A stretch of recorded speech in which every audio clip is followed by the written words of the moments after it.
তুমি যদি শুধু ফিট অ্যান্ড হেলদি থাকার জন্য জিমে যাও তাহলে ভিডিওটা তোমার জন্য খুবই ইম্পর্টেন্ট। যদি তোমার সেই দিন আবার ব্যাক ডে হয়, মানে ব্যাকের এক্সারসাইজ হয়, তাহলে সব থেকে ইম্পর্টেন্ট যে এক্সারসাইজটা সেটা এখন তোমাদের দেখাবো। সেটা হচ্ছে আমাদের ব্যাক এক্সটেনশন বা হাইপার এক্সটেনশন। আমাদের C1 থেকে শুরু করে একদম লাম্বার প্রত্যেকটা স্পাইনের আমাদের মেরুদণ্ডের সাথে মাসেল জড়িয়ে আছে। তো সেই মাসেলগুলোকে ট্রেন করার জন্য খুবই ইম্পর্ট্যান্ট এক্সারসাইজ এটা। তো এর আরও অনেক ভেরিয়েশন আছে, তোমরা যদি চাও তা আমি সেগুলো দেখাতে পারি। অবশ্যই তোমাদের কমেন্ট করতে হবে স্পাইন, তো বাকি আমি ভিডিওগুলো বানিয়ে দেবো তোমাদের আরও ভেরিয়েশনগুলো কী কী হতে পারে। তো সব থেকে এটা বিগিনার লেভেলে বলতে পারো।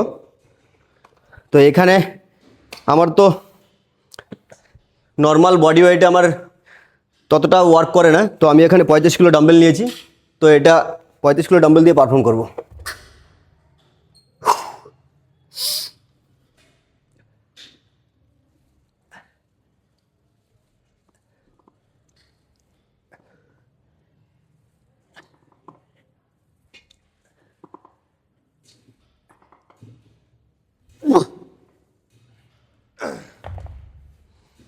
তো এক্সারসাইজটা করার সময় তোমাকে পুরো ব্যাক টাইট রাখতে হবে, তাহলে তুমি প্রপার বেনিফিটটা পাবে।